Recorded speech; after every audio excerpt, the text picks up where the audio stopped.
Big zorgies and crazy women. Can't believe I'm the same kid in them baby pictures. When I was young, We continue here in StarCast, and we are at StarCast 2 here in Caesars Palace in Las Vegas. Hey, a big thrill for me. First time that I've seen this man. Mark Madden and I worked together on WCW Monday Nitro. Mark, great to be working with you, buddy. Tony, great to be working with you. You're still the hardest working man in show business. Well, either you or James Brown, who we met a long time ago when he danced with Ernest the Cat Miller. But I'm looking forward a great deal to what's going on next at StarCast. We're going to hear from Dustin Rhodes in the wake of last night's AEW Double or Nothing pay-per-view. Dustin versus Cody, the Rhodes boys. And Tony, think back all the years you've worked in wrestling. Right. How often does brother versus brother really work? But it worked last night. It was very emotional. It was very emotional for even people who've been very close to the Rhodes family, like I've been with Dustin and with Cody.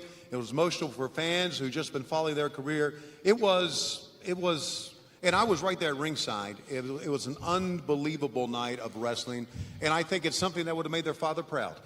No question. It's almost cliched to say that about the Rhodes boys at this point, but every element of the way that worked out had Dusty's fingerprints all over it. Dustin and Cody truly are their father's sons, and I can think of no higher compliment to pay. Okay, now we are going to hear from Dustin. We're going to have Kenny McIntosh come out of Inside the Ropes.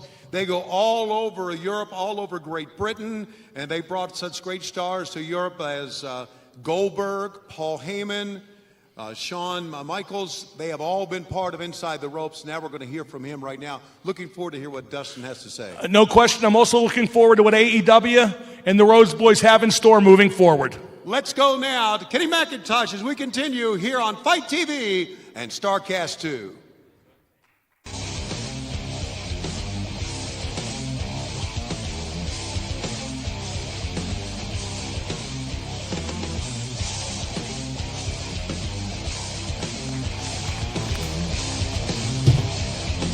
Hello, Las Vegas. How are you? This is so fucking weird. Tony Schiavone introducing me. Like, what is life? He did say backstage, though, that he expects this to be the greatest interview in the history of this sport, so I've got that going for me. When Conrad and I talked about doing this, one of the first things that I'd said to him is I was like, by the way, one of my most guilty pleasures in wrestling is WrestleMania 9. WrestleMania 9 from Las Vegas. Terrible WrestleMania. Disqualifications all night long, but give me Fincus Maximus and Brutus Beefcake in a face mask any day of the week. But Conrad said that since 1993, Caesars Palace have built out a little bit, and where we are right now is the site of where WrestleMania 9 actually was. So where I'm standing right now is where Giant Gonzalez applied the chloroform to The Undertaker. And given that for the last 3 months, Conrad and I have probably wanted to apply chloroform to The Undertaker's agents, it's an apt place for us to be standing. Oh, come on, it's fine. Now, who here thought that last night at AEW Double or Nothing, that the match of the night was Cody versus Dustin? It is the match that WWE did not think was worthy of being a WrestleMania. And I think that they got proven wrong. So please, everybody get on your feet for our guest. He's gonna probably be grumpy as shit because he's sore. But just give him a big cheer. I'm sure he'll be fine. Ladies and gentlemen, please give up for the one, the only, the natural, Dustin Rhodes!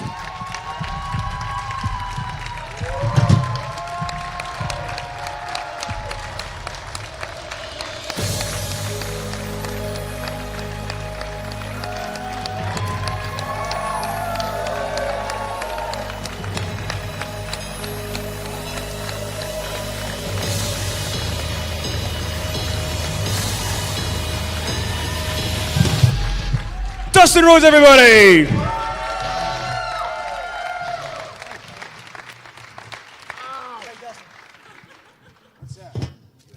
Cookies for Dustin Rhodes.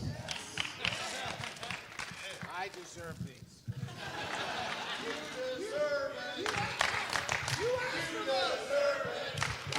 Those are good. This is like the best cookie I've ever had in my life because I've eaten nothing but grilled chicken breast and rice for like 50 days, and it sucks. Cody's the only Rhodes with abs. So how are you feeling? Man, I am exhausted.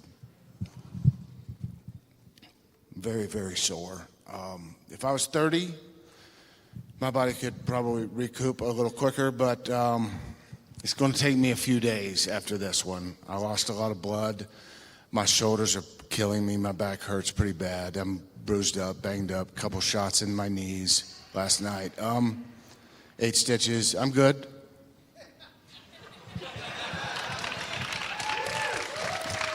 I'm just moving a little bit slower than normal or than I was yesterday. Well, so I want to get straight into what everybody wants to know.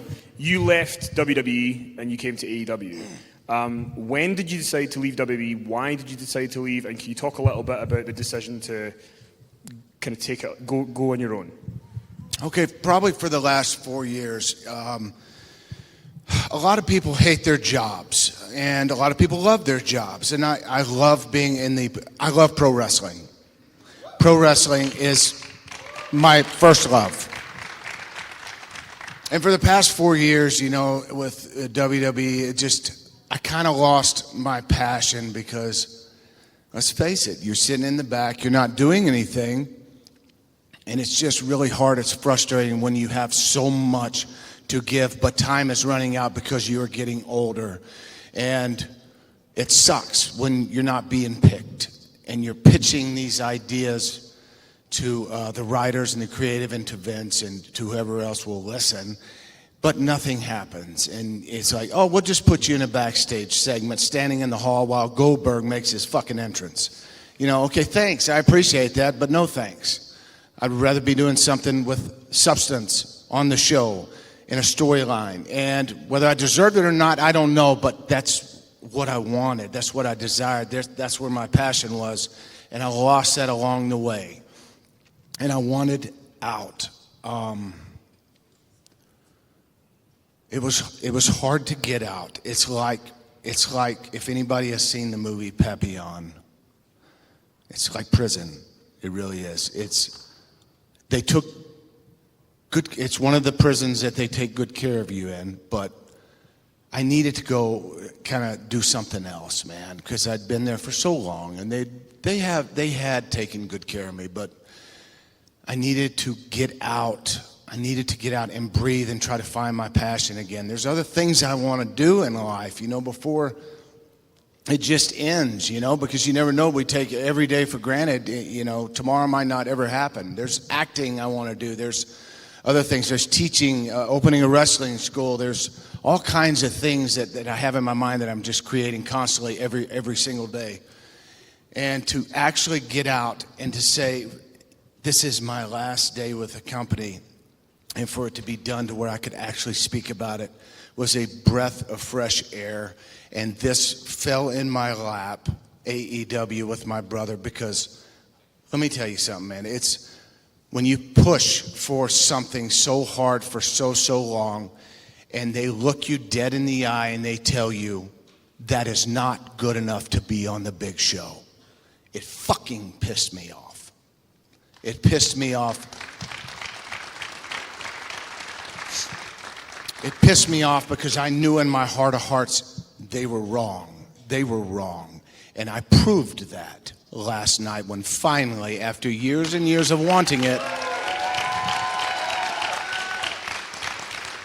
you get that opportunity, and I found my passion again. I found my passion, and last night, if we want to talk about that now, I don't know. Well, but just before we talk about last night, which we will, you and Cody have both talked publicly for years about or for months that you wanted to do that match. You wanted to do that match at some point. You got to do it when he was Stardust, but you didn't get to do the proper match.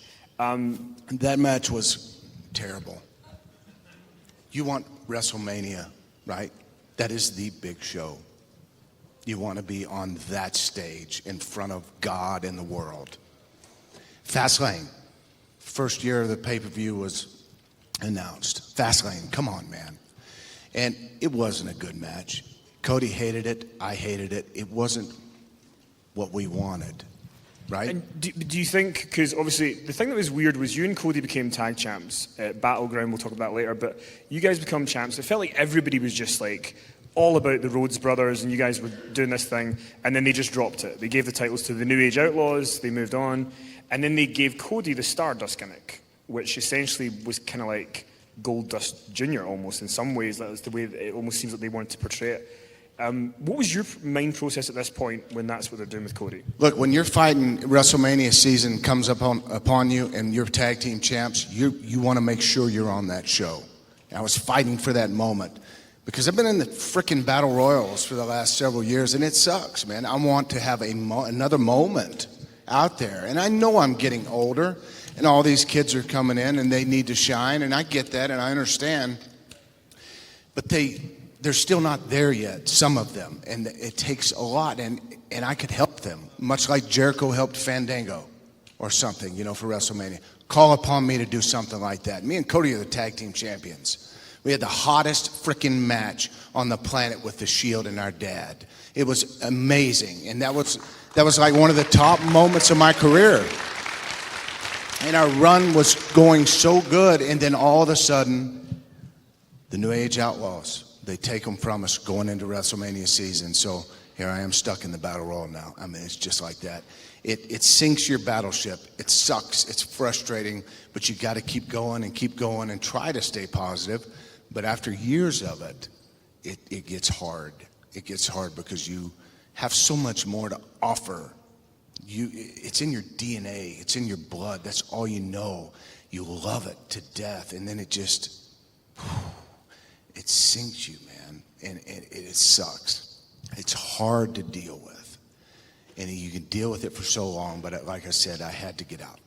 And then I'm curious about you get out, and for years Goldust has been the character that you would portray. So now that you're going on your own, you're not going to be Goldust anymore. How did you kind of decide on coming up with the Dustin Rhodes look that we saw, the character that we've kind of seen in these promos? Because it felt like a great fit, but how did you come up with it? Well, Dad named me the Natural early on, and we did that little run where I was learning and green and listening to everybody and minding my P's and Q's and just trying to learn as much as I possibly could. And we did that for 5-6 years or whatever, and then the Goldust character happened. So I'm thinking to myself, this opportunity knocked, and I was like, I want to get back to my roots. I want to come full circle, Before I actually end up retiring, I want to come full circle. And it is a little different look, but I'm taking kind of half of the red and the black signify life and death for what I've gone through and what I've been through in my years, which is in my book, and you can look at that in my drug addictions and alcoholisms and things like that, and coming back strong. And the other half is this new Dustin. So that's kind of the meaning of the half paint. And I just wanted to modernize the Dustin Rhodes look. Instead of cowboy jeans and boots, kind of take a little bit of some of the old Goldust suits, but take the sleeves off so I could show my skinny little arms and my tattoos and shit like that. So, it was special for me, to bring this and show the world last night on this debut of AEW Double or Nothing. It was unbelievable. And when you... Everybody seems to be in agreement that you guys stole the show. Am I boring you? Not at all.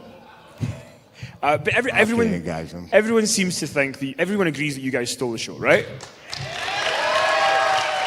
Are you serious? Really? That is amazing if that is the truth.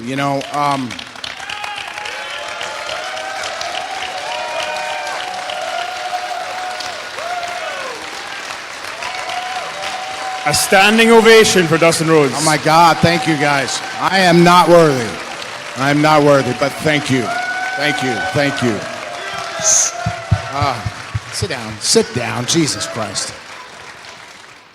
Because then if I'm sitting down, somebody's on Twitter going, oh, he just doesn't stand up. He just sits and thinks he's above it.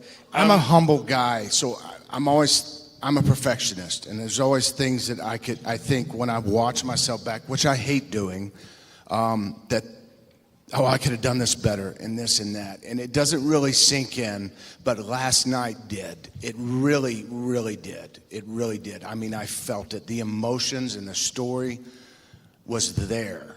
Well, one of the reasons that like I think people resonated with the story is that wrestling is at its best when there's like a bit of realism, right? Like when you watch something, you go, well, how much of that's true and how much of that's just part of the story?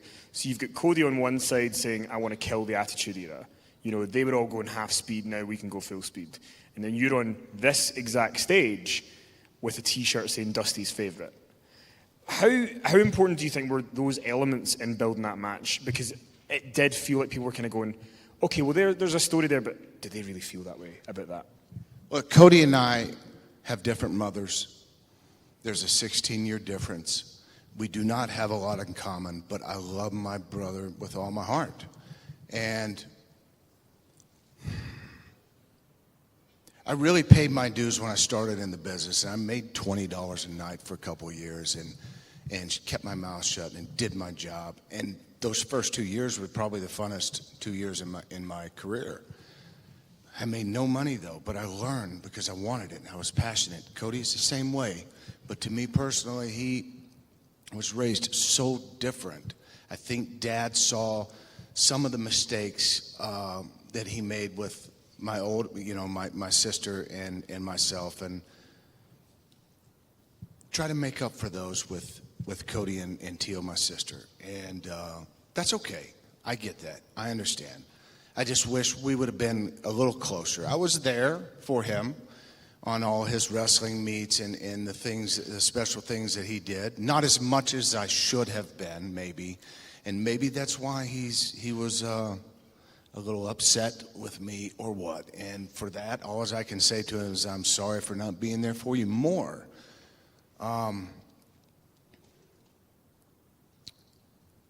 The film crew came to Austin, sat me down, and we did this little interview. And this is like right after I had been released. So, boom, it drops. And I'm doing this interview, and they're putting it together. They edited it wonderfully, right? But I just had no idea that it was going to make the impact that it did. And it was like, wow, this it made me feel really, really good. It really did. And then Cody drops his. And to be honest with you, for 3 days, I was shocked at the things that he said. It hurt me, it upset me, it pissed me off, then it hurt me again and upset me again. I questioned a lot of things. I took a deep look at maybe the past on how I treated things and treated him differently or what, and it was strong, and people bought that too. So you put them both together, the story is there. We didn't have to go to a parking lot and jump somebody or jump me or I jump him or something like that to sell this match. Those two little things, man, that 8 minutes of video segment, it sold the match. And it's amazing how it took off like wildfire. So I'm always wanting to do more, and get traction and keep it going and leading up to the show and things like that. But sometimes less is more, and those two things did it. And we got there, and it proved it, man. Because I had no idea what the AEW crowd, how they were going to respond to me. Because I'd only seen them, the independently watching All In, the first All In, watching Cody do his stuff on the line and things like that. So I had no idea because I knew it's a different crowd than WWE. And when music hit, they played the VTR package, Cody thing. He takes a sledgehammer to Hunter Hearst Helmsley's throne, which was freaking awesome. That was kick-ass, right? Pyro's going off. The throne is dead. Here's the Prince of Wrestling, Cody Rhodes. It was great. Now I'm watching through the tunnel because I'm next. I thought I was going to be first to the ring, but he was. And I'm watching that. I was like, holy hell, this is really cool. And then my music hit, and I heard the people, and I walked out, and they were there for me. And it was incredible. And when we got in the ring, man, and I get very emotional about it. I cried this morning. I cried all night last night. I know a lot of people cried with me, and that's freaking awesome to me. I'm glad you cried. But I cried too, so it was very heartfelt for me. But getting in the ring, standing there, there's Cody across from me. Here I am. The people are taken to me, and it's nice. It's nice to see that. They're taken to him. The Dusty chant starts, and that's it. I'm like, holy shit. And for that moment, I'm looking out in the crowd, and you all just disappeared. It's like, I don't know how to explain it, but I was in a different place. I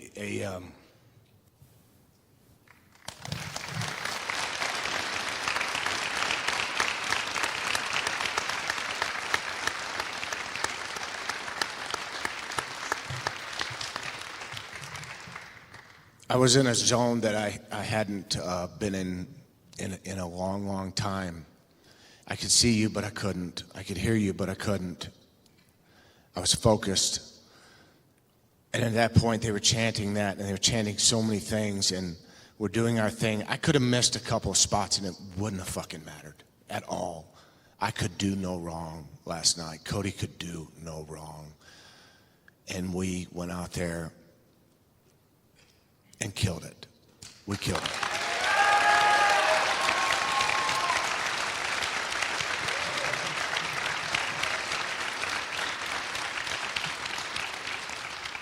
I read wrestling sites and things, and it pisses me off a lot, okay? And I saw a lot of people on this build-up for this saying that it's going to be terrible. I'm not looking forward to this. It's going to suck. It's this. It's that. And that fuels me. I like that when they say that, you know. Not one time have they ever said, man, it's going to be fucking a barn burner. It's going to be badass. It's going to be cool as hell. And to get the emotion and the match that we had to change their minds, hopefully a little bit, is a job well done as far as I'm concerned. And as amazing as my career has been in 31 years, last night was tops for me. There is nothing I can do.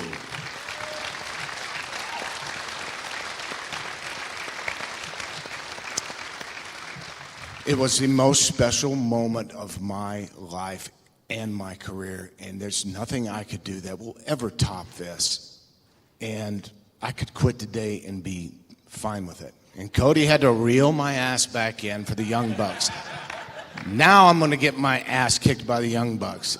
And they're a lot faster than me, and I'll be super kicked to fucking death. And it's going to fucking suck. And I'm going to run over there to my brother, who I love so much and hugged, tag him, get in there and do the rest of this shit because I'm fucking tired and I'm old.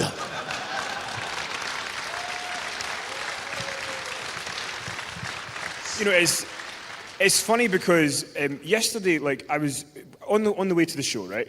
And my mum calls me. She said, oh, how's your trip in Vegas and all that sort of stuff? And she asked me specifically about you and Cody in the match. And she said, oh, you know, if you spoke to them, blah. And my mum's not watched wrestling for like 20 years, so she doesn't follow it now or whoever's in it. And the one thing she said on the phone that I just thought, how did it even get to her? She said, oh, I think it'll be really good. And then she said, it'd be great if Dusty was there, wouldn't it? And my mum has not watched wrestling 20 years. She got that Dusty was a part of that story, even not following it. And I feel like when you were in there and the chants were starting, you would point up and stuff, that it felt like he was there. And that the match just flowed. And like you say, it got better and better and better. Let's face it. Let me say this, because since Dad died several years ago,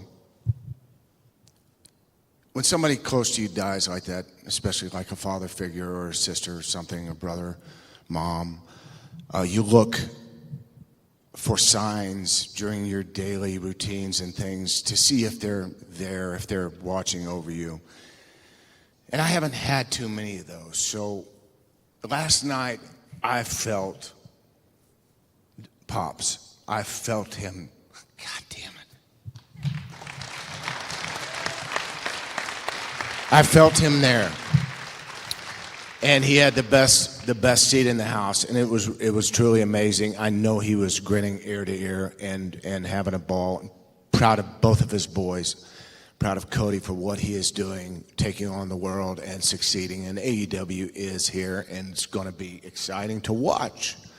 It really is. And they're going to go up, up, up and take over. I really, truly believe that. Stop making me cry. Fuck. So can you talk? Can you talk a little bit, because you've mentioned it. What? Let me fucking ask you. So you've been in these battle royals. He always does this. So you've been in these battle royals. You've been pissed off. You wanted to do more, right? What was it like though? Coming yesterday, you came to the press conference first. It's packed. You came to the show. It's packed. What was the day like for you leading up to the match? Like, what was the atmosphere like? What was your day like? Were you excited about it? Now, I'm no physical specimen by any means, okay? I am Dusty's son. The last month and a half, I've really, really trained hard and have eaten right. And well, thanks. I hope it has, because I feel terrible and depleted, and I'm hungry as hell, and I want a pizza right now. And I prepared for it like I've prepared for nothing I've ever done, man. It's incredible. And the week gets here, and I flew in Tuesday just to have kind of a day to myself and rest and focus on training and kind of get ready for the StarCast events in the week. And it's like, it couldn't get here quick enough last night. Couldn't get here quick enough. It's like I'd be antsy and excited, and then I'd be like, damn it, I wish I was doing it now so I could get it over with. So all the build-up was there and impressive, man. It's like I showed up at the building, and I looked nice, and I'm walking around the building. I'm seeing some old faces in the production who I love, all of them. They did such a wonderful job at this. I've seen some old faces, and it feels like home, and I'm standing there the night before, and I'm looking in the arena, and I'm like, man, it's very surreal because I'm standing in an arena, but with a different ring, a different set, and it was like, wow, this is really happening. It's very cool. The setup is very nice, and I'm just kind of taking everything in. So I really tried to take my time and look and enjoy the moment, every moment. And then the people start filing in the next day, and the hellos and the catering and this and that, and the dressing room talk and stuff, and it's getting closer and closer, so I decided, okay, it's about time to paint, man. My nerves are really starting to work overtime now, because I hadn't worked in 8 months, with my double knee surgery and stuff. And they're starting to take over, and I'm going through so many scenarios in my head through this match, and the what ifs and the stuff, and worrying so much that, I don't need to. It's like riding a bike, and I know that. I had a lot of experience with it, but I still get nervous. And I think it was a good nervous, and that's okay. If you're not nervous and you're in our industry, if you're not nervous, it really does mean you don't give a shit. I believe if you're nervous, you care. You give a shit. And I cared, and it showed. And I came back, and I felt good, and everybody around me, they walking up saying, awesome job, this and that. So it made me feel really good. Haven't watched it back. I don't know. I've seen pictures online. It was an incredible night. It's still kind of surreal to me. Still hasn't really sunk in. Probably won't for a couple of days till I get home and I start feeling a little better and looking online. But my phone blew up. My daughter was there, and I flew her out, and I wanted her to be beside me this whole weekend, and it was very, very special for me. Even when I was getting stitched up in the back, she came right there, and she was even helping the doctor hold thread and this stuff, and it was cool. And my sisters, they're standing over in the corner because they don't like the sight of blood, which, let's face it, I lost about a fucking pint of blood last night.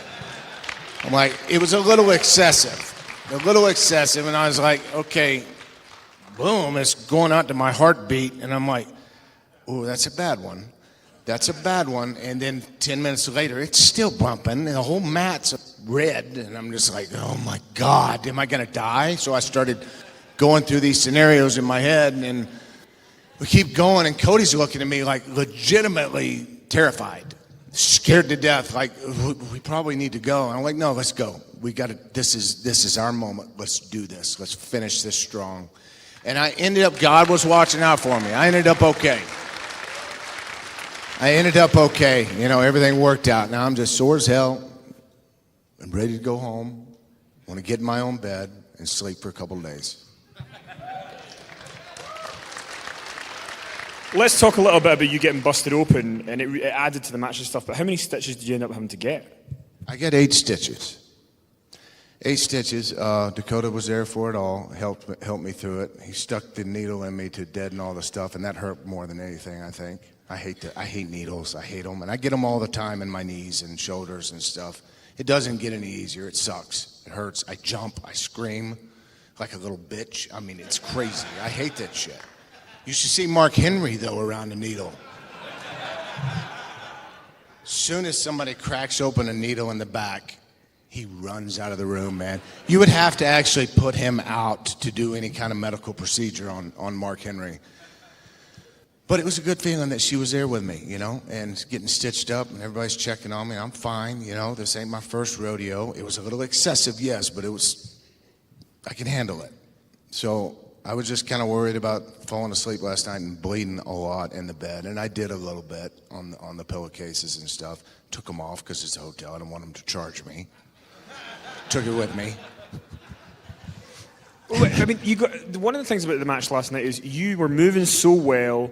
I mean, I don't want to give away your age here, but like what you were able to do. I mean, you were fucking diving off the apron. You were doing suplexes off top rope. Like, was it important for you to really go out there and just like show everything that you can do? Because it felt like you really put everything on the line.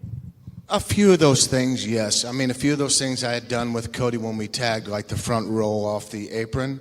The sunset bomb I'd done a few times. The one move that I tried last night that it didn't do very well, but it was different. I was really wanting to try the, God, I don't even know the names of all these moves now. But it's the one where he's coming at me and I take and do a backflip. Spanish fly, yes. And it was kind of a sideways Spanish fly that looked like shit. But a 50-year-old man actually did a sideways flip, so I'm okay with that. So, you know, I was wanting that to be perfect and for the building to go, holy shit, like, go, you know, Dustin just did a Spanish fly. What the fuck? But it didn't quite work out like that. But it didn't matter. It's like I said, we could have done nothing wrong, man. I almost fell off the superplex off the top. I was a little dizzy. Thank God we went when we did, because if it had been one more second, we'd have both been on the floor and probably injured pretty badly. But we landed fine, and it worked out. It worked out. And so the match is finished. Standing ovation from the crowd. Everybody loves it. Cody asks you to team with him against the Young Bucks. When you're going backstage, what is the feeling in your head? Is it satisfaction? Is it vindication? Like, what are you feeling when you go back? Apart from it was just the topper. I mean, the only thing I wish that Cody would have done would let me actually get my boot off. Just a little longer. And I know we're running a show, but this was a special night, you know. To take that boot off, I was tired. I couldn't do it fast enough. And he rolled back in. And when we hugged, man, when he said the things he said and he hugged, he was bawling. I was bawling. I looked out, and finally I can see some people. They're crying. You know, people are crying. And we're touching hearts. We're telling a story that has fucking not been told. I mean, you get one of those kind of matches once or twice in a decade, and it was awesome to be a part of that. Me and Cody, my brother, you know, it's like, wow. So it was great.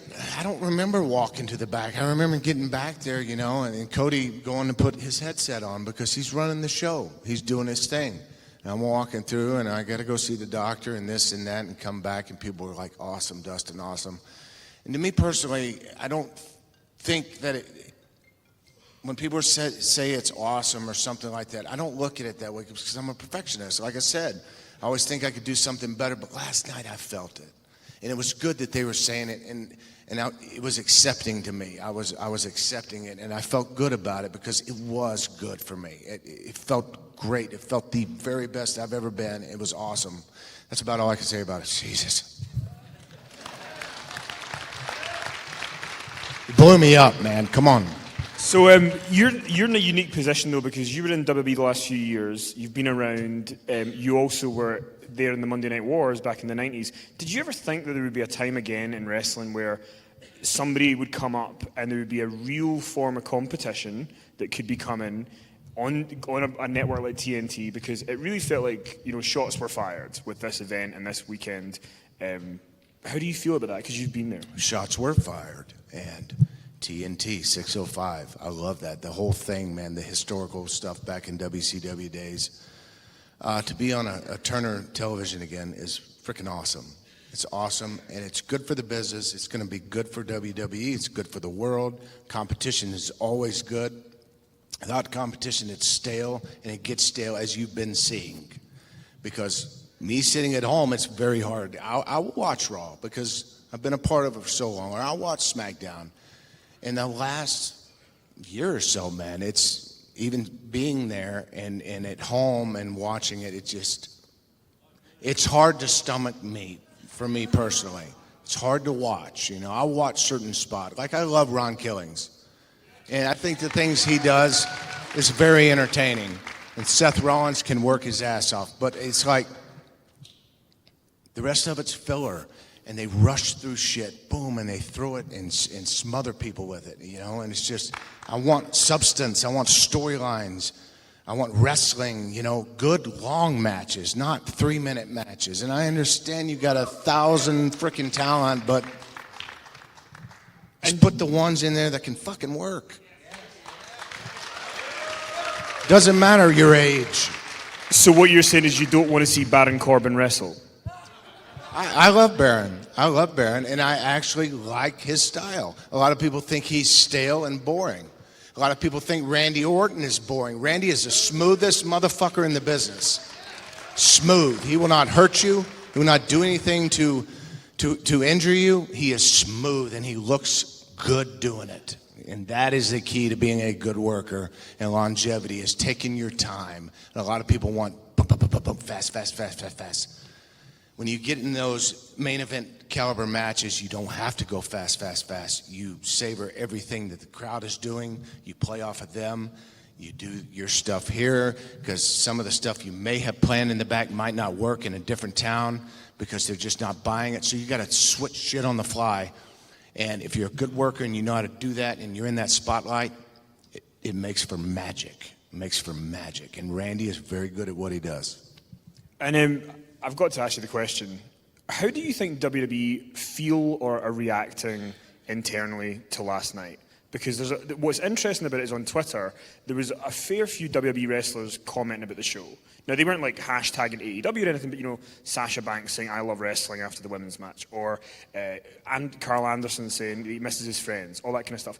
What do you think the internal reaction is to last night's show? I think the internal reaction was, wow, there's a life outside of prison.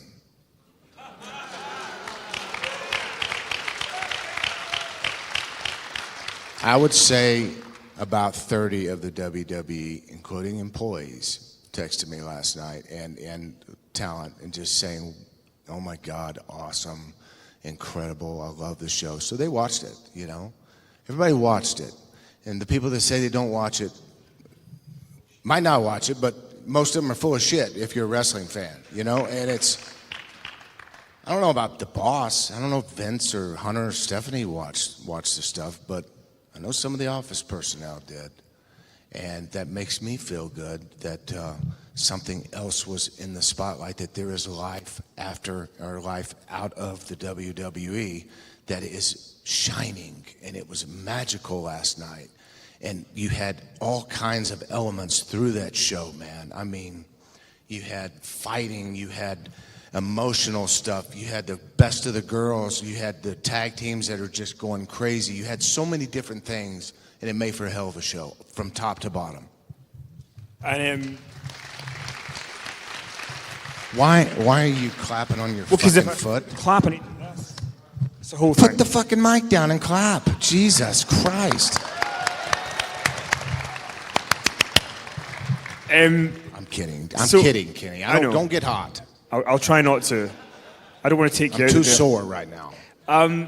So you've got the match in July with the Young Bucks and Cody. Do you think...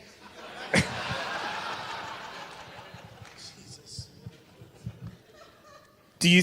When is it first? July 13th. Okay, so I got a month and a half. Okay, I need at least 2 weeks to recoup from this. Seriously. And then I can focus on that. Should be fun. Do you think, though, this is the beginning of one last run? I don't know. I thought last night was it for me. I cannot top that. Anything else to me, I will do my very best at and always give my 110% for any and everybody that I step in the ring with. But I don't know. I don't know what the future holds. What? Okay. I don't need a title. Let me say that right there, because I know sometimes people think maybe I deserved a title, but it's like there's characters in wrestling that get over and the people love them and they don't necessarily need a title. I'm one of those. And I'm okay with that. Of course I would love to be world champion. Who wouldn't? Cody won it. My dad won it. I want it, but have not got that yet, and that's okay. I think my age, it's a little late for me to win the world title. But I tell you one thing, last night that match was WrestleMania caliber, and that could be up there with the tops of them. So.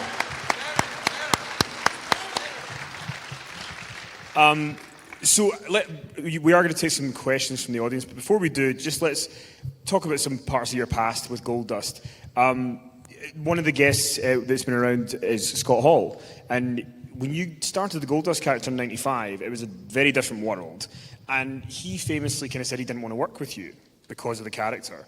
How did you react to that at the time? Because you're doing this very out there, bizarre character, and then you've got Scott Hall kind of saying, I just don't feel comfortable. Well, back then I didn't know what I was doing either. You know, the character Goldust was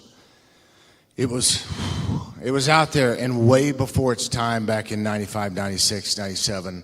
It was incredible. It was an incredible time to be a heel and to learn that character and to tackle something brand new that I had never done. I'd never been a heel. I'd never played a character like this. I had no idea what androgynous meant till I looked it up in the dictionary. So there was a lot of questions, and I think I found it, you know, and I did well with it. And people did not like that. They did not like me. So I was doing my job right. Scott and me, you know, we've made up since then, but he did not want to work the character. I think he really took it to heart and a shoot, you know. He didn't want his kids to watch it. I understand. Well, don't let your kids watch it then. But, you know, it's his business. And Vince said I was going to get a lot of flack, and I was going to get a lot of stuff. And if I had problems, to always call him and contact him. And I would, because I did have problems. You work through them. You stay focused. You give your 110%. Stuff passes.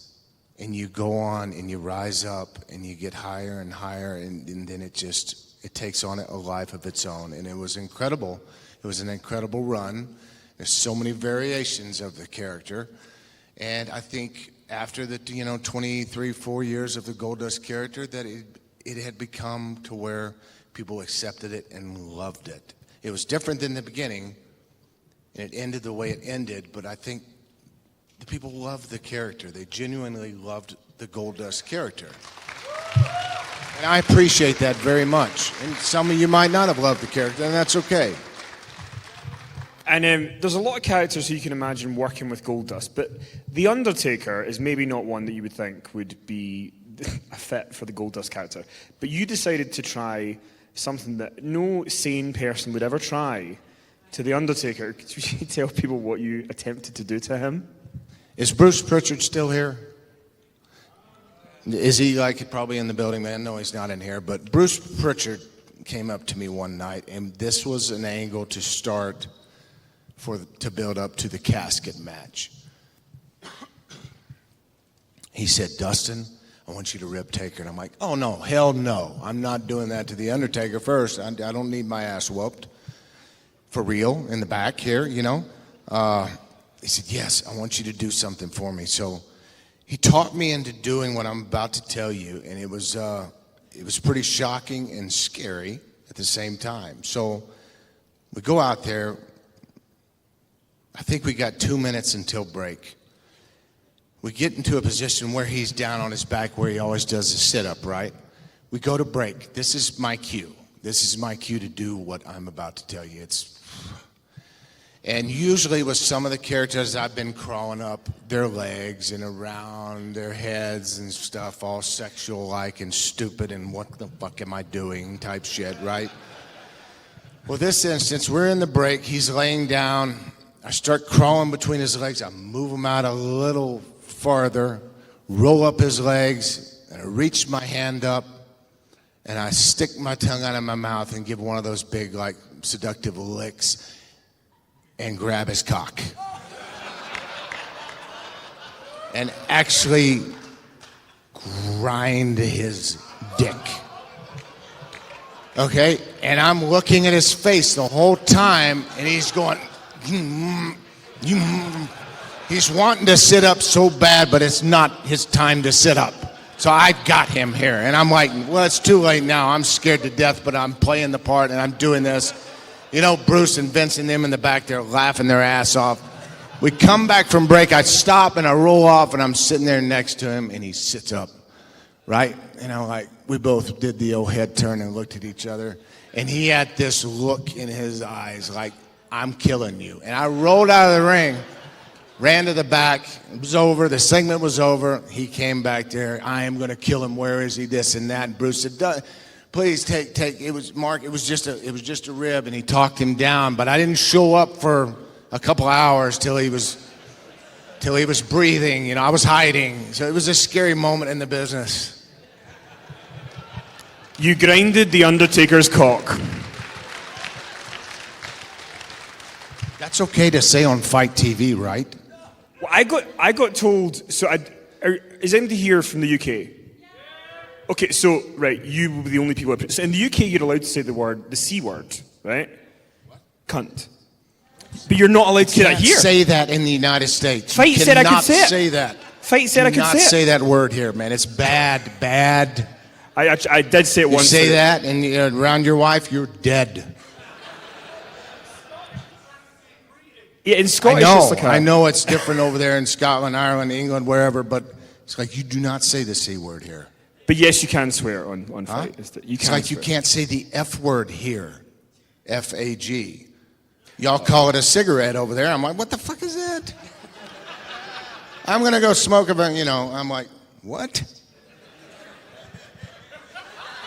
Why are y'all so fucking ass backwards over there?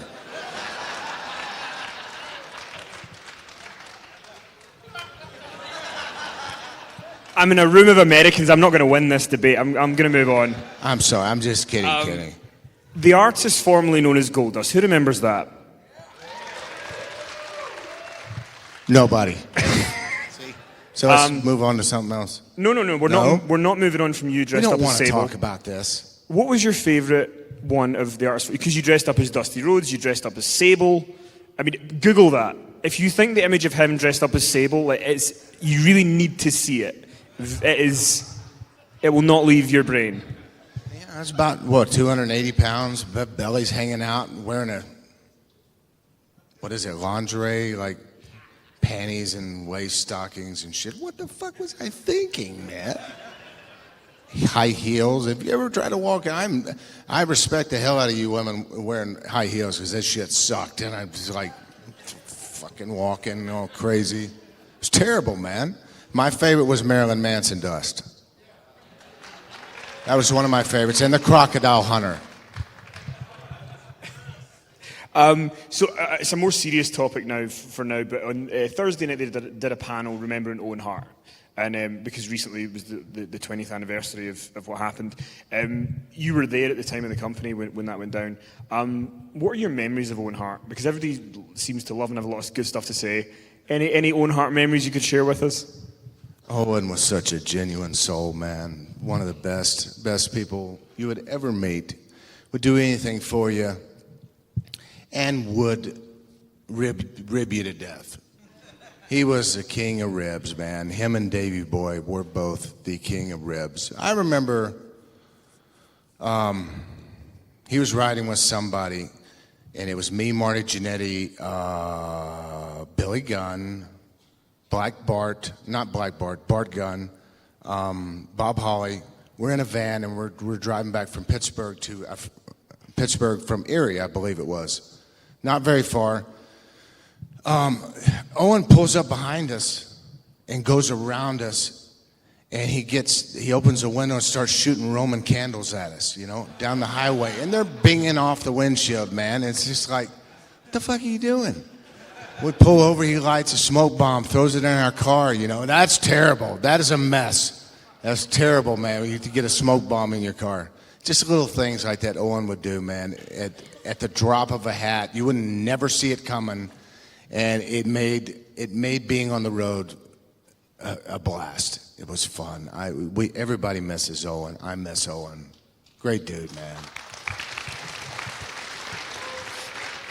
Someone else who has been here this weekend is Booker T. And you guys had this partnership that just... Who remembers Goldust and Booker T?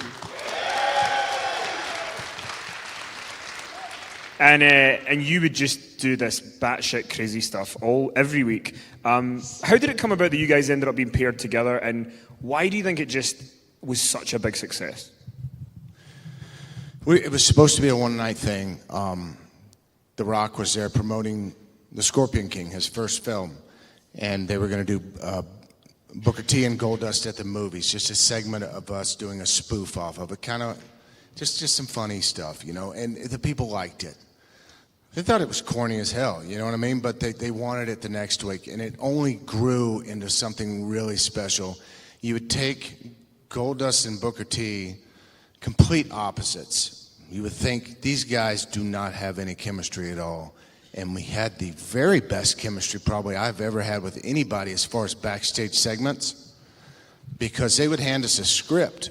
It grew so well, man, and we just kept doing it and looking forward to it and stuff. And they would hand us our script, look at it, and like, okay, there's 3 things we really need to hit here, but there's a paper this long, and you're like, look, let's nail this. And we'd just play off of each other, and that's what made it special.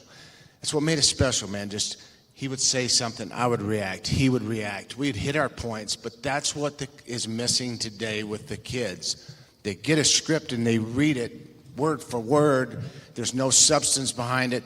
There's no character stuff. And they're just like, yes, Bobby Lashley, I'm going to come out there tonight and kick your ass because I want to be world champion and this and that. Instead of stepping outside of the box and making that bitch your own, owning it, because your character wouldn't say that. My character wouldn't say that. I need to do this in the Goldust character. Booker needs to do it in his character. We need to make it fucking work. And we did. It was magic with him. It was incredible. And then some stuff took on another life of its own, which was the Tourette's. Look, this might be quite difficult for you to talk about, but you were wrestling and you were shoved maliciously into an electrical board. It's one of those jobs I did at night after night after night, and Booker T and Batista threw me into an electrical panel, and supposedly that's supposed to give you Tourette's. Now, a year before that, and this was a rib on myself, a year before that, I seen a Jerry Springer panel of kids, about 10 kids, and they all had Tourette's. They're probably 12 to 15 years old. Now, there's this little black kid on one end. I'd never seen Tourette's. I didn't know what it was. There's a little girl down here on the other end, and they're all talking and ticking and flopping. I'm like, what the hell is going on here? And the girl starts talking, right? And the guy down at the end, he just pops up while she's talking, fucking whore, fucking whore. And I'm like, what? I'm like, what is that? What is this? And, he would start talking, and she would say some derogatory things to him, man, and I'm just like, that's funny as hell. It's not life-threatening, right? You can laugh at Tourette's, right? It's not gonna hurt them. I don't think it's life-threatening, is it? It's not terminal disease or nothing, is it? Anyways, so I take that. I saw that, and it really stuck with me, man. And I started doing it in the back, on the road when everybody's down, and I would just start ticking and flipping out. And I started getting really good at it. And Bob Holly was there with me through a lot of this, and we would really get people on the airplanes because I'd be sitting in a window, old lady sitting next to me here in the middle seat, her husband, right? Bob Holly, I could see him over there, and it's early in the morning, we're flying to wherever, and he looks over to me and goes, do it. And I'm like, oh God, not right now. I mean, it's 7 in the morning, and all of a sudden I would just, oh shit, start hitting shit, man, and just popping stuff, and this lady would freak out and grab her husband. It was like you'd think we were going down in an airplane. I was saying, mwah, just doing stupid shit. I don't know where it came from. Pop goes a weasel, just stupid stuff. And Bob would lean over and say, Dustin, are you okay, man? Did you take your medicine? No, I fucking left it at the hotel. It's stupid. But it was so entertaining for us, and the boys would be laughing in the back, so Vince said, I'm going to put that on TV. Fuck, I'm going to make him do it now for real. I'm like, shit, and now I have to do it on TV. So it's a lot harder to do when you're in the ring wrestling. I mean, if you're doing stuff, you can't just, it's stupid, right? It's like weird. So it was difficult, but the backstage segments, man, they were amazing, and it was a lot of fun. And how would you say WrestleMania again? What? How would you say WrestleMania when you had Tourette's? That was one of your famous lines. I can't understand you. Speak English. What about WrestleMania? I know you learned your English from us. Fuck off. But learn how to actually speak our English. What did you say? Could you say WrestleMania as you did when you had Tourette's? I don't understand that question at all. Do you guys understand that question? Could I see myself doing Tourette's at WrestleMania? No! What the fuck is the question? You did a fucking segment with Triple H and you said WrestleMania in the Tourette's voice. Oh, that. That's all I fucking want you to do. And Ric Flair. And now you've ruined it! Okay, could I? WrestleMania! Thank you. Like that? Okay. Sorry, I genuinely could not fucking understand you. Hey, would you like to take some questions from the crowd? That's what we're doing right now. Are we? But before we do, I just want to let you know, Dustin does have some shirts here, and if you have a good question, he's just going to throw a shirt at you. They're your shirt, yeah. But first of all, I just want to ask you. Who the hell set that up, man? I'm trying to sell them out there. So, I am wearing one of Dustin's shirts. Dustin, can you describe exactly what this shirt has on it? Say that one more time. Can you describe what this shirt is? Describe what? And how the fuck you get away with this shirt? Well, can y'all see that? What is that? A panda? And what is that, you think? Yeah, there you go. I didn't say that, though. So we're going to take some questions from you guys, so make them good. And I think somebody's coming through the crowd with a mic. I see hands. I see a couple. Please do not be shy, man. How you doing? I'm Antonio from Phoenix, Arizona. I really don't have a question, but I wanted to thank you guys because I've been watching wrestling all my life. But the last 4 minutes of your guys' fight yesterday, I watched the fans just stand up. And they didn't know what was going to happen. And that story was played out right there in that last 4 minutes more than any of the rest of the match. That was great. And it was just like, what's next? What's next? And then the kicking out of each other's finishers, and then you selling his, using his finisher, and then him kicking out. I did not know where it was going. And in the last 10 years of wrestling, you knew exactly where a match was going, and I didn't. And at the very end of that match, it was done. And it was like something was said, and then you got to stay in the ring. He walked out of the ring, but the storytelling was there. And that's gone now. So if you can give any advice to any other wrestler how to play a story maybe out of this question, would be a pretty good thing, because you've always been able to do that, but you showed it like nobody's business yesterday. If you get, thank you. If you get an opportunity and you want to learn how to tell stories, you watch Ric Flair's, the Arn Andersons, the Bob Eatons, the Ricky the Dragon Steamboat, the Barry Windhams. You watch those guys and you'll learn, if you're in the business, you'll learn how to tell some stories. And if you are given the time to do so and you have years of experience, you can make that magic happen. And we did last night, you're right. And I didn't realize that the people were standing. I could not see that. But that's good to know. That makes me feel good. We went out there, and I'm glad nobody knew what was going to happen, you know? Cody killed the Attitude Era. But I love my brother, and I'm going to say this to you right here, right now, and I have never said this. Never said this. But I mean this with all my heart. I will never fight my brother again. Ever.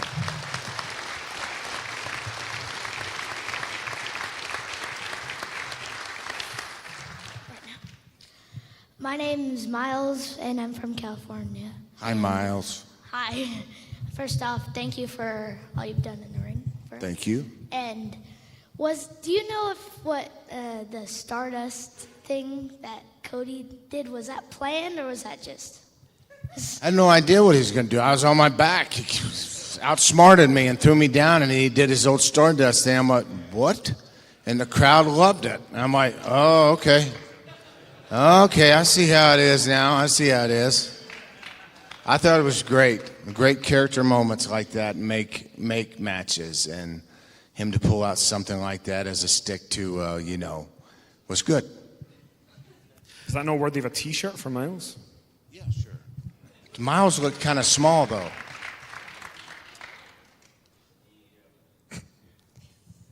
What kind of shirts are these? Jesus.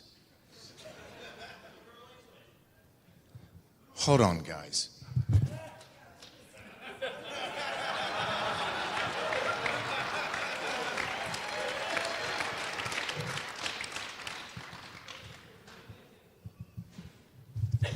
Miles, these are all extra large.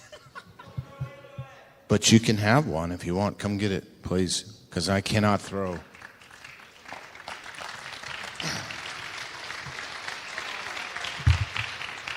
Thank you, buddy. Thank you. I appreciate it.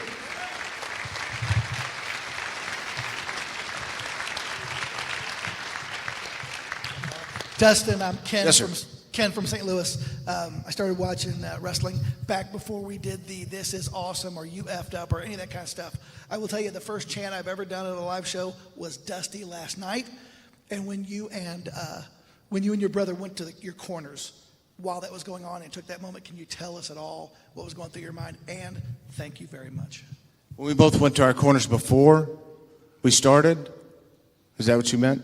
Yeah, it seemed like once we started, once the Dusty chant Oh, it was right then I knew that this night was going to be special and that we could do several things that might not come off good, but we were going to do no wrong. It was that special. When you hear that and when you feel it in your bones, me personally, you feel it in your bones. Cody, I'm sure, felt it. And it's like, oh, this is easy. We got this.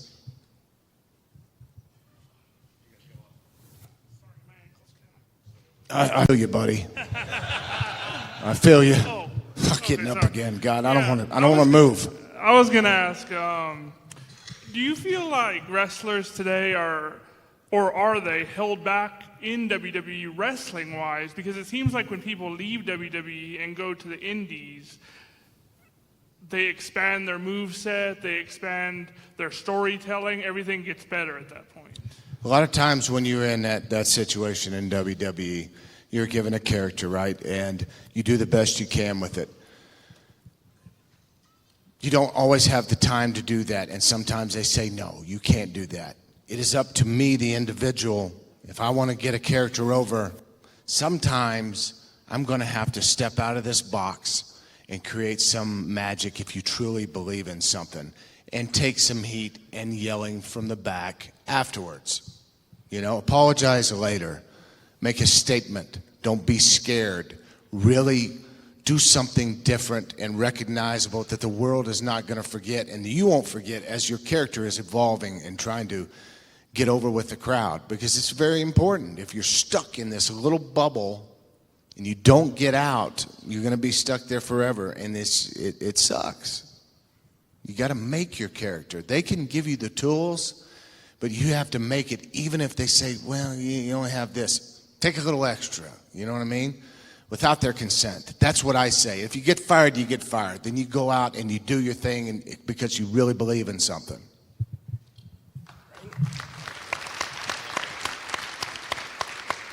Is that it? No more? Oh, there he is. Oh, shit. Oh, man. Hi, Dustin. Hey. Jordan from Massachusetts. I hope you can hear me. My voice is a little blown out from cheering for you so hard last night. And I guess I would like to hear your thoughts on the Seven character from WCW, because I think that's a huge missed opportunity. And I could have done so much with that, and I'd love to hear a story or just your opinion on how that all went down. The Seven character was my creation. I loved it. I believed in it. And we did our little vignettes and things, and we get to the building for the big debut, big reveal. They spend all this money on this track that floats me to the ring. Vince Russo just came in, and he said, let's not do this. And I'm like, so to me it just felt like, here's Vince Russo again, just really trying to bring me down and kill something before he even has a chance.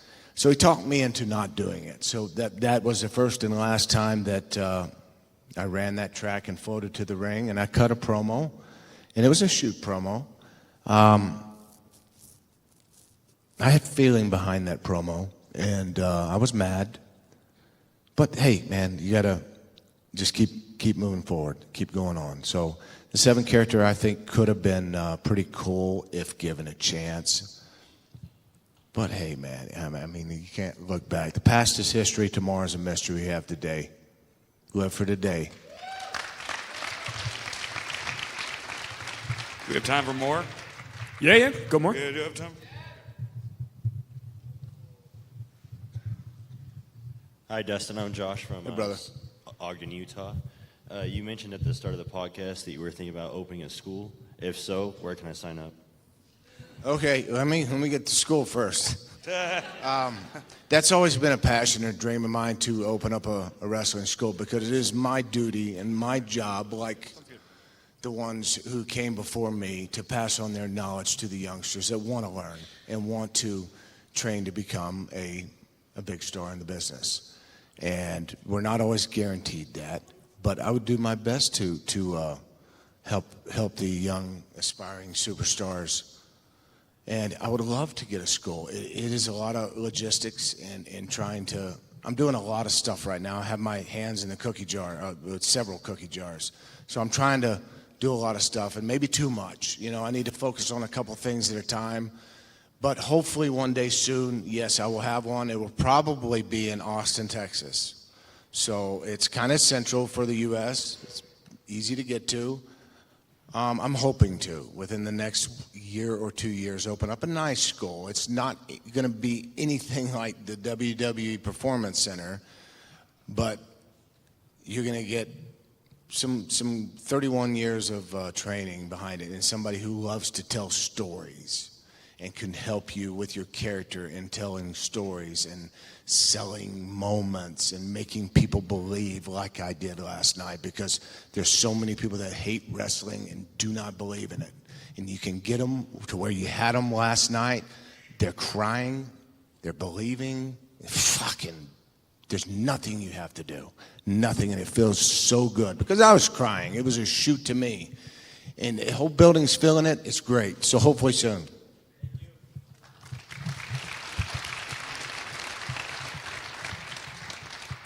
Jake from North Dakota. First off, thanks for last night. It was amazing. My question is, in the early stages of your Goldust character, what feud helped get that character over to what it was down the, what helped make that character what it was? For about 6 months, I had no idea how to do this Goldust character. So I'm trying different things, but I'm getting no reactions in the live events on TV, in the live events first. And it's tough. I'm struggling. Savio Vega. Savio Vega had been working with me a little bit and trying to talk me into doing a couple things that I really didn't want to do, because that was just too much for me. And one night we were in Madison Square Garden. Vince was there. This is when Vince would still go to the live events because he was like one of the boys. He was excited about it and young and happy and standing at the curtain like us, and he taught me into doing this one thing. And New York City is predominantly, or was back then predominantly, Puerto Rican people, right? So Savio Vega being Puerto Rican said, man, you got to do it tonight. I said, but Vince is here, man. I don't know if I want to do that shit, man. I might get fired, this and that. That's what I was talking about, stepping outside the box, and I finally did it. And I wrote in, it's as simple as me going behind him and rubbing up and down his chest and scurrying out of the ring. I had not gotten a reaction until that night. The place erupted, and I got every obscenity screamed at me, and I've never felt that much heat on me. I was like, holy shit, that was easy, but I'm scared to get to these front row right here because they're swinging and they're spitting and they're doing this. It was before its time. So I went in there and we did something else again, and the same reaction. So Vince, man, he loved it. When I got to the back, I was the IC champion at that time. When I got to the back, Savio was holding up the title in the ring or something, and I wasn't used to these, what I call sex suits. This freaking gold dust suit that she had to like crawl out of. It was so tight, and trying to get out because I can't breathe. And Vince, I'm on the ground because I had to do it on my back. And Vince leans over and he goes, hey, God damn it, that was fucking good. Jesus, man. Hey, you feel like going back out there and get some heat? We'll bring it back next month. We'll fucking sell this son of a bitch out. Holy shit. Go on, Dustin, get out there. So I'm like, oh, okay, yes, sir, yes, sir. So I get up and I run out there and I give him a nut shot. We bring it back, we sell it out the next month, man. And it was just, that was the beginning of the Goldust character that we needed.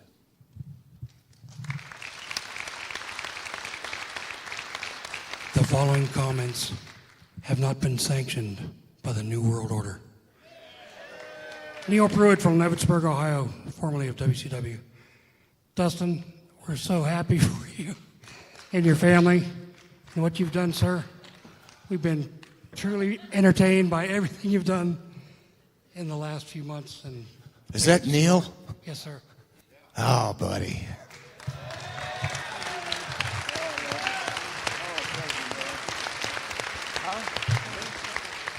I cried my eyes out too. God damn it, Jesus Christ.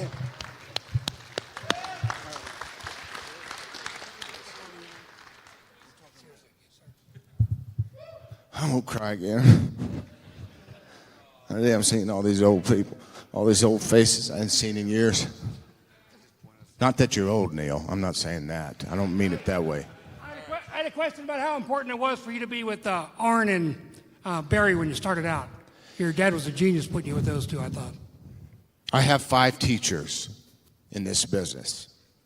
Barry Windham, Arn Anderson, Bob Eaton, Larry Zbyszko, and Ricky Steamboat. I learned the most from those 5 guys. Amazing, amazing men. Arn Anderson, the enforcer, unbelievable. Could walk me through a match blindfolded and made me look like $1 million. Ricky Steamboat, I learned how to relate to somebody on the front row that did not believe in the business, how to sell, how to get them to believe, how to get them to stand up at the end of the match and see a different look in their eyes, in their face. I'm sorry I'm standing in front of you, Kenny.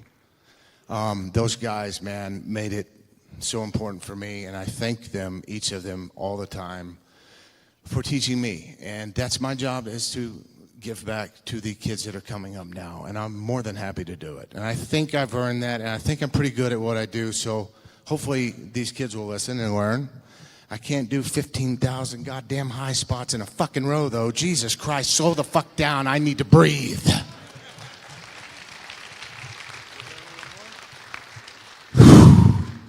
Hey, I'm Simon from Los Angeles. Dustin, I just want I want to thank you for your service in this business and for always. Fuck is he? Right sorry, here. Simon. Okay, thank you. I just want to Sorry. thank you for your service and for always showing up and being a worker amongst workers. And you mentioned him earlier. I was wondering if you could touch base with any good memories you have of your working relationship with Vince Russo. If you have No, any, zero. Zero. No, like fond memories or any positive stories involving him. I have no good memories of working with Vince Russo. Can I actually, very, very quickly, so I interviewed Vince Russo about 5 years ago, and I tried to learn to have my Scottish accent be so broad that he would be able to understand me. And we do like a 60-minute interview, and he understands me the full time. And at the end I said, Vince, would you mind just doing a jingle for our podcast, Inside the Ropes? And he said, sure, no problem.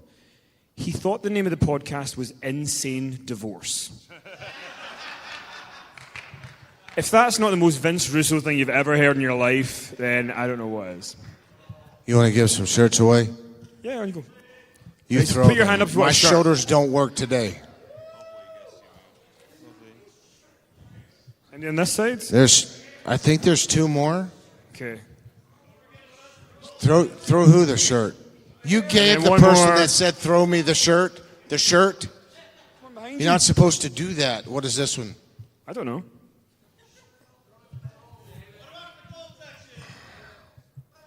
Take off the what?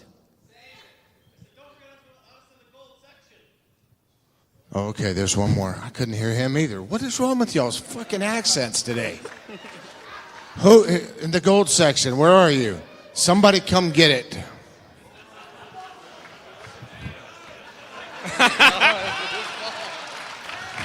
Oh shit. Thank you, brother. Let's do one more question. You can even do one from the gold section if you've got one over there. Oh, we got this guy already. How about this guy? And you want a tray? Cheap ass table. What is it? I'm sorry, guys. Over It's here. like the Tommy Dreamer pie pan you get hit in the head with. Jose from Los Angeles. I just want to say thank you. I stopped watching wrestling 2 years ago, and then I heard a rumor about this new company called AEW, and I started checking it out, and I'm so happy I came to this event because it was amazing. And I wanted to ask you, because one of my favorite moments from last night was at the ending of your match when Cody had left the ring, and then he kind of returned. You were laying down. You kind of jumped back, and it was that little detail that kind of just stuck with me, and that's why I used to love watching wrestling, because of that story. I just want to know what was going through your head through just that little moment that it kind of resonated with all of us so much. Those moments like that sometimes make or break a segment. And I wish he would have given me just a little longer to take that boot off. But I knew exactly what I was going to do. I didn't know how. You could just feel it from the crowd. Because if honestly you're getting your ass kicked by somebody, he comes back for more, you're going to back up. So you have to treat it that way. You got to back up, and you have to be on your guard, and you put your back against the wall because you got to keep fighting, and here he comes. You don't know what he's going to do. That's why I picked up his belt also, which was another thing for me to do that said Attitude Killer on it, and I wanted to hold it and just give some facials with that, because I think it's those kind of details are very important, that he just killed the Attitude Era, and I wanted to make that like, yes, and I'm sad, and I'm, oh God, feel bad for Dustin, type moment, and it was good. It was good. So we did our job well, and I appreciate that, you pointing that little detail out, because it was one of those little details that needed to be like seen, and you need the camera on faces when that happened, I don't know if the cameras were on our face when that happened, but for the people in the building that could see it and were in front could see it, it's awesome. So I wanted to ask you one thing here to close off. Well, two things. The first one is you talked about it earlier on, the match that you and Cody had against The Shield at Battleground in 2013 was phenomenal. And obviously your dad was involved. He got to have this kind of last hurrah. We didn't know at the time. And And in the weeks leading up to it, he shut Stephanie McMahon up on TV, which was also lovely to watch. Can you talk a little bit about that experience of going back and that angle and the heat that it kept getting week after week with him being involved and it leading to Battleground? Well, it was kind of organic. It kind of just grew into like when Cody left and I came back to face Randy Orton to try to win his job back, and I failed. Stories being told right there. I didn't know it yet. You know, I didn't know what was next. And then they put it all together with the Shield and to come out with the promo with Stephanie, and Dad is doing what Dad does best, and that's stuff. And Stephanie hated that. That truly pissed her off. She swatted his hand away, and he did it again and made her mad because you don't do that to the boss's daughter, right? But he did it. And those kind of moments like that make a segment. And Dad made that thing, and he brought that home for Cody and myself. So that when we got there and we did that match, that right there, that the promo he cut, the things leading up to it, that's the story, man. That's where you're at. And the Shield were the hottest thing going right then. They're hottest set of three in the business forever, it seems like. Just nuts. And it was electric and was loud and it was crazy. And Pops was there, man. And me and Cody were doing our thing and clicking on all cylinders and just having the time of our lives, man. And it was very, very exciting. And we won our jobs back. And then we won the titles after that. Freaking incredible.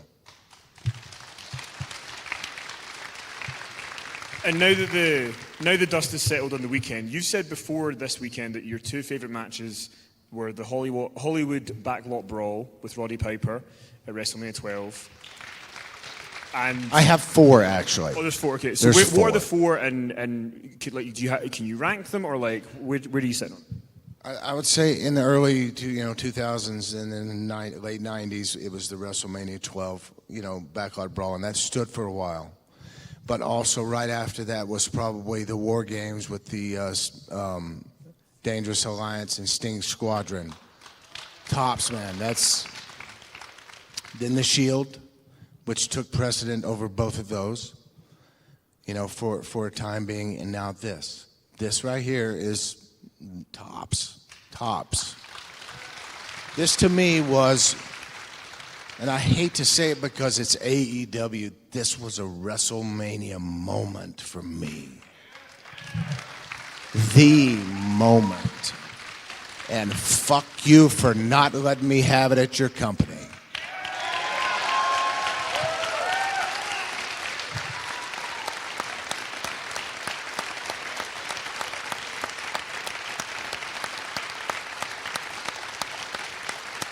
And I'm sorry I cuss a lot.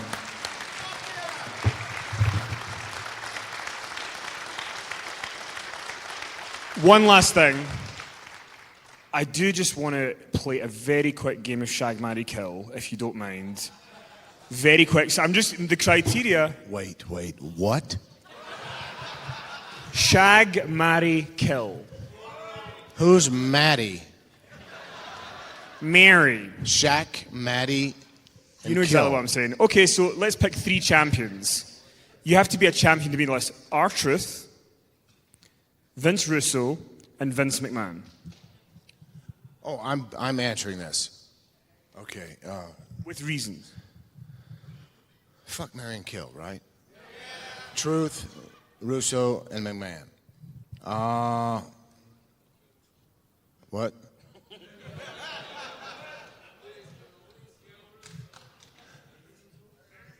I think I would fuck Truth. Marry McMahon. And fucking put a bullet right there. Not for real, guys. I'm just kidding. But kill Russo. He does? Anyway, so... just kidding, Vince Russo. God. It has been an absolute pleasure. You brought up this game. Now let me do it too. Yes. We've actually run out of time. No, we're not. No, we're not. And I'm going to ask the fans here.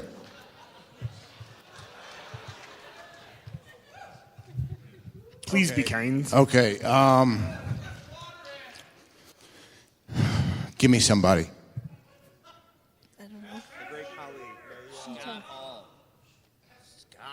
Somebody name somebody. Jesus. The great Khali. Okay, Khali.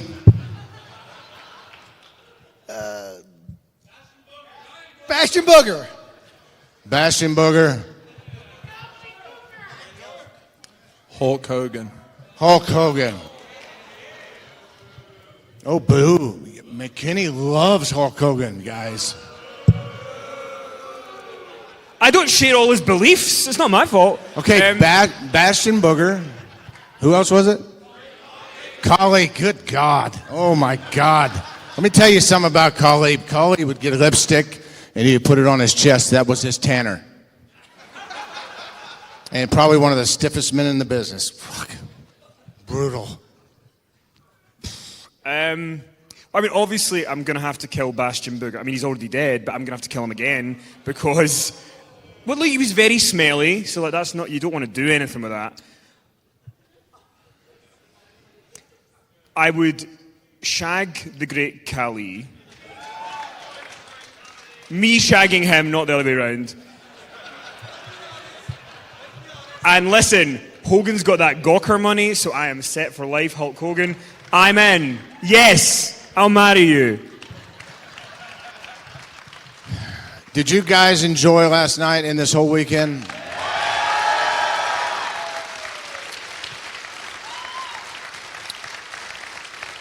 From me and my family, I thank you very much from the bottom of my heart. Thank you for coming out to see me. Thank you for watching Cody and I.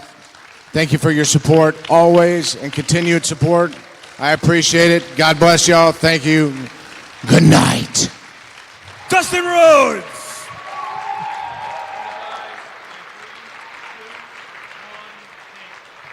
They're from Dustin Rhodes, and of course, as part of StarCast 2, and what a match he had against his brother last night. And these fans, man, responded to what Dustin had to say. He was speaking right from the heart there, wasn't he? No question. I've watched Dustin Rhodes perform for a long time. I knew him when we worked together in WCW. Right. I heard Dustin Rhodes emote today like I've never heard before privately. I've heard him excited about wrestling like we've not heard him for a long time. Sure. And it makes me wonder, what is